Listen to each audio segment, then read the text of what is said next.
Okay, what I'm going to show you is basic functionality on the Yealink phones of how to make phone calls and receive phone calls. So first of all, if you're on headset mode, that will be green. You can just dial numbers straight away, press the call button and be connected directly with your headset. You can be on speakerphone if you want to be on speakerphone. Before you go cancel that one, speakerphone. If you wanted to do speakerphone, that's the way you do it, or literally pick up the headset. If you're on headset mode there and you pick up the handset, it changes it to handset mode, and then you can go back to headset mode as you see fit.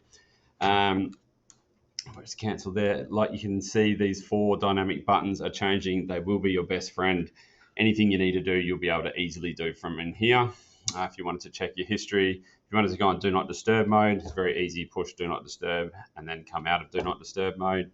Let's dial a number now and show you some very basic functionality. So I'll dial that number.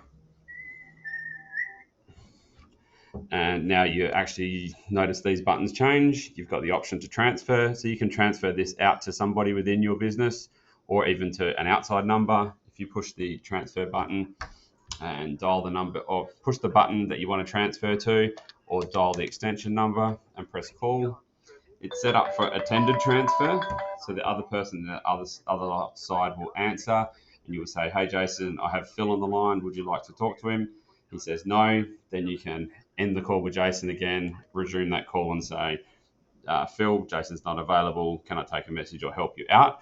Or you can actually push the call through. So you push transfer, dial the extension that you want it to go through to, press call. You can transfer it blindly straight away now before the other person picks up, which is called a blind transfer. Or you say, "Hey Phil, I've got Jason on the line. Yes, put him through." You press transfer. That call's been palmed off now to the other person. I'm just going to transfer that one back now. There's an incoming call. That's how they're going to come up with the person's number. You've got your 4 options there: answer, forward, reject. So we're going to answer this one.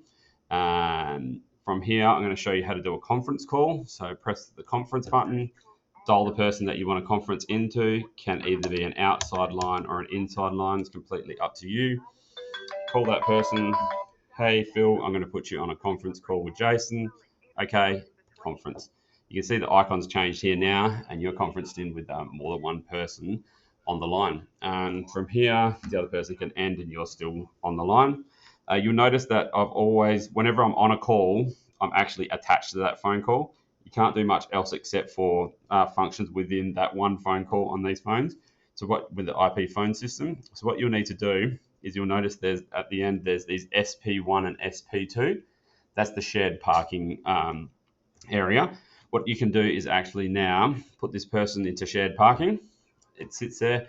You've got full functionality of your phone back. So if you need to answer another call or something, you can do that because you've palmed this phone call off into shared parking now. And then you can grab it back from shared parking just by pushing shared parking again. So for example, the use case for that would be you're on a phone call at reception. You notice there's other phone calls coming in that you've got to answer. You say, "Hey, Mr. Customer, can I just put you on hold for a second while I answer the other call?" Bang, put them into shared parking.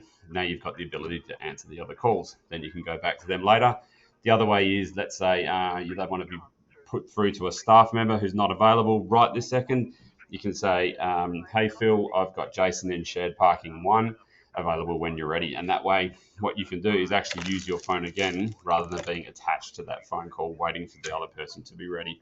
The final functionality that I wanted to show you on the phone, we pick that one back up, is you can just literally put a person on hold and resume the on hold. So like I said, these 4 main buttons are going to be your best friend. Keep an eye on them and you'll be able to do anything that you need to do on the system.